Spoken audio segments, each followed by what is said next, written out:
अलीगढ़ मुस्लिम university के theology department में assistant professor ने कहा कि राम मंदिर व बाबरी मस्जिद का मामला सुप्रीम कोर्ट में चल रहा है, इसलिए इस पर कुछ भी कहना गलत होगा। रही बात सड़क जाम कर नमाज पढ़ने की, तो जिस नमाज से सांप्रदायिक तनाव हो या ट्रैफिक जाम हो जाए, ऐसी नमाज को इस्लाम भी सिरे से खारिज करता है। क्योंकि मोहम्मद साहब भी जब पैदल जाया करते थे, उस दौरान रुकने के लिए कैंपिंग किया करते थे। वो जगह भी सड़क से दूर हुआ करती थी। लेकिन हनुमान चालीसा का पाठ सिर्फ इस वजह से करना कि मुसलमान सड़क जाम करते हैं नमाज के दौरान, ये गलत है। देखिए, सबसे पहली बात यह है कि राम मंदिर और बाबरी मस्जिद का जो मामला है ये सुप्रीम कोर्ट में है और अदलिया में इसका मामला चल रहा है। तो इस पर किसी भी तरह की टिप्पणी करना या इस पर कोई भी सांप्रदायिक मामला बनाना ये एक अच्छी बात नहीं है। सुप्रीम कोर्ट के फैसले का इंतज़ार करना चाहिए और उस पर लोगों को इत्मीनान होना भी चाहिए। और जहाँ तक मामला ये है कि हनुमान चालीसा का पढ़ना, मैं कह रहा हूँ कि आप हनुमान चालीसा पढ़ें, आप गीता पढ़ें, आप वेद पढ़ें, कुछ भी पढ़ें, आपका ये धार्मिक मामला है। लेकिन उसको कोई एक सांप्रदायिक और कम्युनल रूप देना ये एक अच्छा संकेत समाज के लिए नहीं होता है।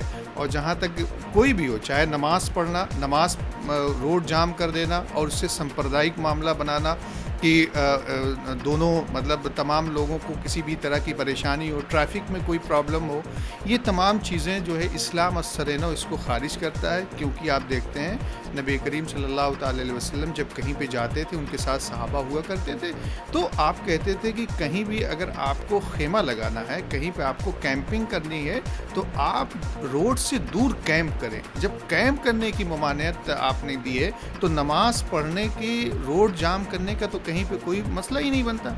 लेकिन आप हनुमान चालीसा पढ़ रहे हैं और उसमें तर्क ये दिया जा रहा है कि नमाज मुसलमान पढ़ते हैं और रोड जाम कर देते हैं, तो ये गलत है। कभी भी ऐसी इस संकेत से रोड जाम नहीं करते होंगे, या नमाज पढ़ने में कोई अगर चीज़ ऐसी पेश आ जाती होगी, सफ़ ज़्यादा हो जाते हैं, जनता ज़्यादा हो जाती होगी, तो मतलब 2 मिनट का मामला रहता है। उसमें ये नहीं कहा जाता है कि अरे साहब हम तो इसके लिए रोड जाम कर रहे हैं, हम नमाज पढ़ के ही रहेंगे। ऐसी बात नहीं है। तो लोगों को चाहिए कि चाहे हनुमान चालीसा पढ़ें, चाहे नमाज पढ़ें, चाहे कुरान पढ़ें, इन तमाम चीज़ों को कोई एक कम्युनल रूप नहीं देना चाहिए। आपका ये धार्मिक मामला है, इसको धर्म की निगाह से देखना चाहिए।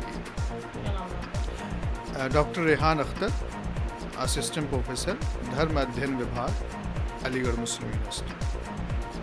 अलीगढ़ मुस्लिम यूनिवर्सिटी के छात्र नेता ने इस पर कहा कि हनुमान चालीसा का पाठ करना अच्छी बात है। हिंदू धर्म में हनुमान चालीसा का पाठ करना बताया गया है।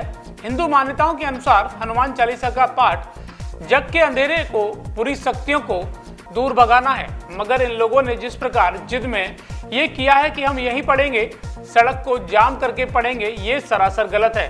इस ओर सरकार को सख्त एक्शन लेना चाहिए, क्योंकि इस प्रकार लोगों की धार्मिक भावनाएं आहत होती हैं।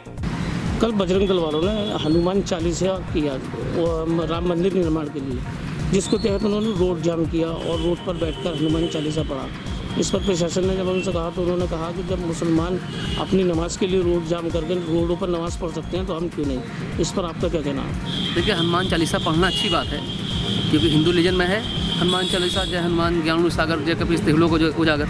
ये हनुमान चालीसा जो पढ़ा जाता है वो जो जग का अंधेरा है और जितने भी भूत शैतान हैं उनको भगाने के लिए पढ़ा जाता है हिंदू मैथोलॉजी के हिसाब से। और हमारे समझ से इन लोगों ने ये जो काम किया है कि रोड जाम करके पढ़ेंगे, इंटेंशनली पढ़ेंगे, ये गलत है, सरासर गलत है। सरकार को इस पर सख्त कार्रवाई करनी चाहिए, क्योंकि इस तरह से धार्मिक उन्माद फैला रहे हैं और दंगे की एक बेस तैयार कर रहे हैं। दूसरी बात ये, जब मुसलमान नमाज़ पढ़ता है तो सरकार से 1 महीने पहले परमिशन ली जाती है कि हमारी फलां नमाज है, ईद और बकरीद की नमाज पे ही आप देखेंगे जब जगह कम होने की वजह से मस्जिद में, इसलिए ऐसा किया जाता है, ना कि किसी इंटेंशन से या किसी रोड को जाम करने की नीयत से। वो भी आधे घंटे की नमाज होती है हमारा मकसद ये नहीं होता कि हम रोड जाम करें। नमाज का मकसद कभी नहीं रहा है कि समाज में अशांति फैलाए, अव्यवस्था फैलाए। दूसरी बात यह है कि आप देखिए, जब भी पूजा होती है नवरात्रि की, 10 दिन तक चलता है वो पूजा, दुर्गा पूजा नवरात्रि का, तो उसमें रोड पे ही लगता है। किसी मुसलमान को कोई एतराज़ नहीं है। आप कहाँ करते हैं, आप रोड पे करें, आप शॉपिंग मॉल में बैठ करें, आप जा कर के एसएसपी और डीएम के ऑफिस में करें, हमें कोई एतराज़ नहीं है। बाकी मैं सरकार से ये निवेदन करूंगा, इस तरह से धार्मिक उन्माद फैलाने वाले देशद्रोहियों को गिरफ्तार करके जेल भिजवाएं, अन्यथा समाज का माहौल दिन ब दिन खराब होता जाएगा। क्या नाम है आपका? मेरा नाम मोहम्मद अनस है, मैं नेशनल मूवमेंट फ्रंट का को कन्वीनर हूँ।